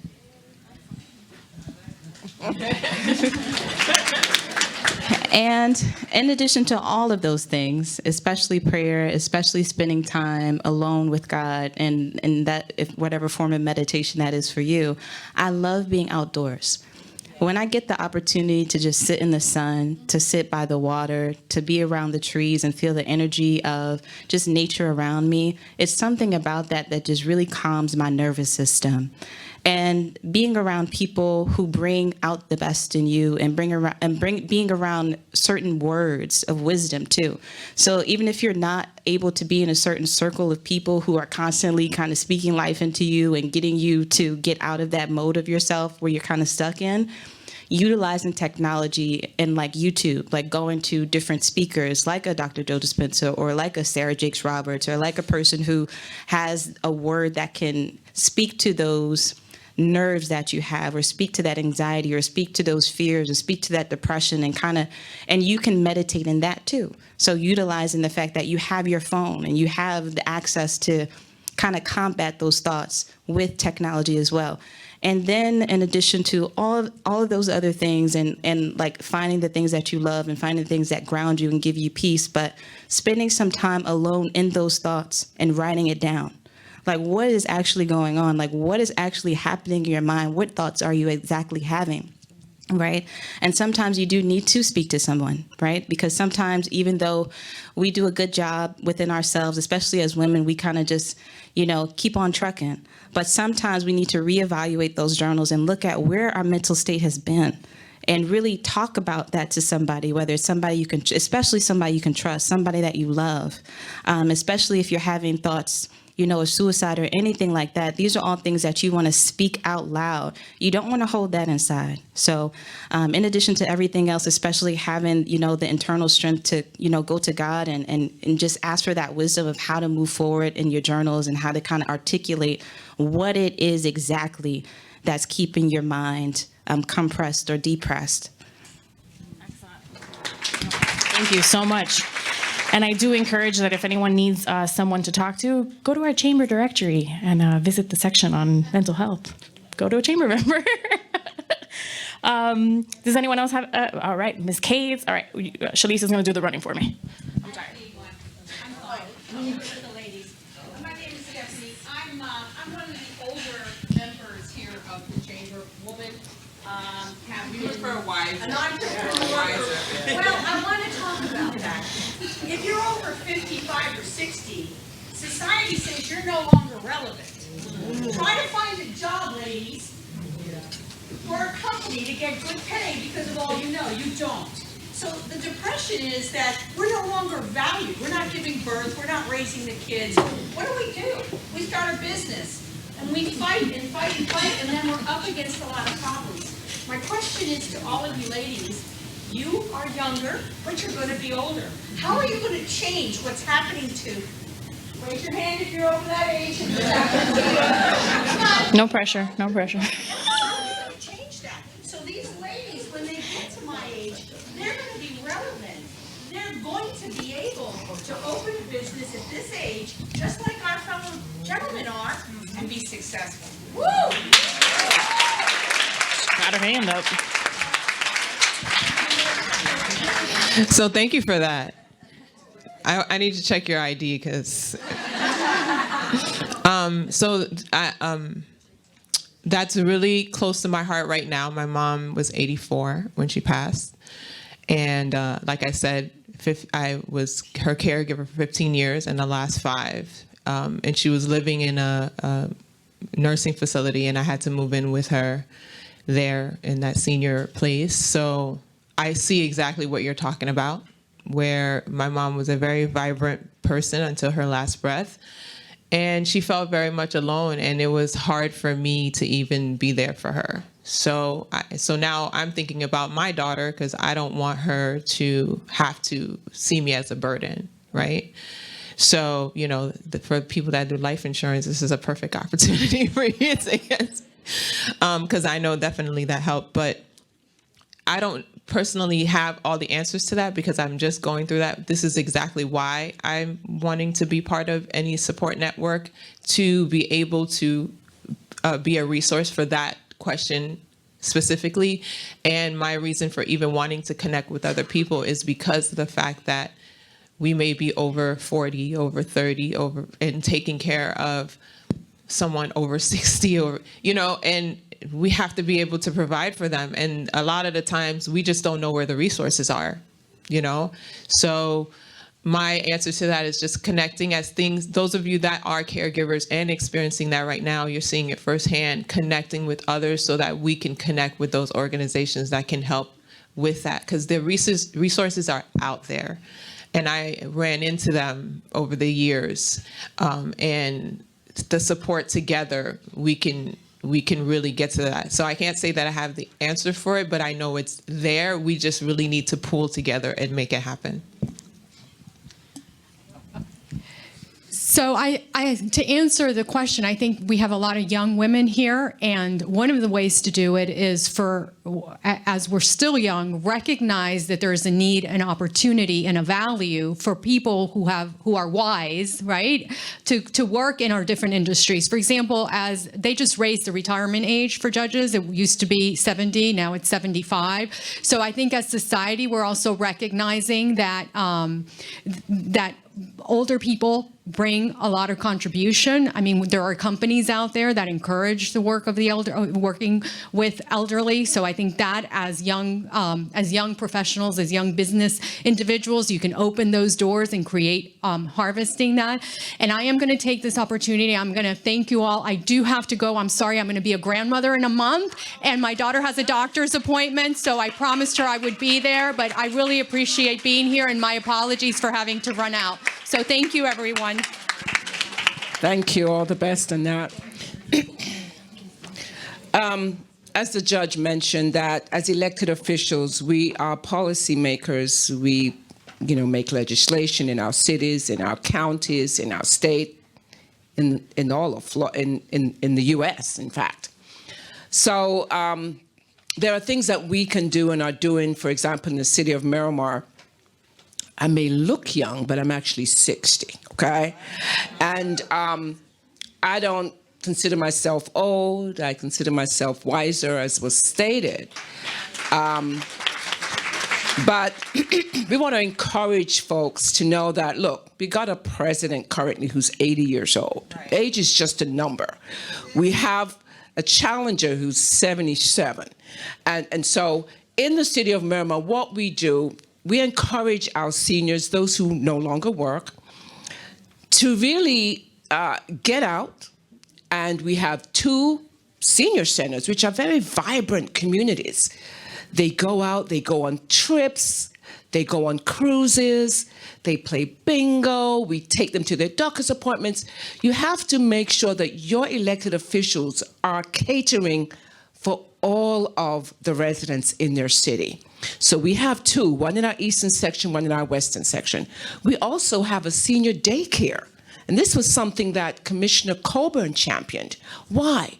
Because I myself took care of my dad for 6 years. He had dementia, Alzheimer's. But I was able to take him to that daycare so I could work. And so the daycare provided a scholarship to help me to took my father there and back. And so these are the resources that we want to make sure that our elected officials provide as folks age and that they can age gracefully. We partner with Career Source Broward to ensure that seniors who want jobs can find jobs as well. So I think we're getting better at it. There's more that needs to be done. We have opportunities. If you're starting a business, there's no age limit there. We will help you. We have programs available for you. And if you need support and help, again, if you're in the city of Miramar, we're there for you. So, and in addition to all of these things, and I just want to say that, as somebody who is, absent without a mother, in their life, I think that there's great value in kind of cultivating that wisdom, especially from the women who have been here before us, because education, right? There's no better wisdom than from experience. And I feel like as young women, we need to do a better job at reaching out to those women to give us that wisdom and learn about how we can become better as women. And one idea that I always had that I wanted to do for Pages of Poetry was to kind of do something to bridge generations and bring generations together, because I feel like there's just so much that we can learn from each other, right? But I don't think we're creating enough opportunities to have wiser women, right? Wiser women to give that knowledge and have a opportunity, a platform to share that insight that they have. So I think a part of it is, like you said, creating opportunities, creating, businesses, creating jobs around this wisdom and expertise to be able to have that access to it. Because there's so much information out there. Like there's so much information just accessible, right on your phone, but actually being able to have accessible, true wisdom from life experience, I think that's really invaluable. Yes, it's always important that we learn from the women who come before us, absolutely. And if anyone does need to be connected, or someone that wants to be connected with Career Source Broward for that second chapter, we're more than happy to make that connection for you. With that said, we're going to wrap it up. I do encourage you all still to connect with our wonderful speakers as we're filing out, but it's raffle time. I know you're all leaving with wine, but there's still so much more. Yes, you can. And what I'm going to ask you is if you guys can stand over here, and we want to have a picture of you and your pretty little champagne bottles we're going to give you.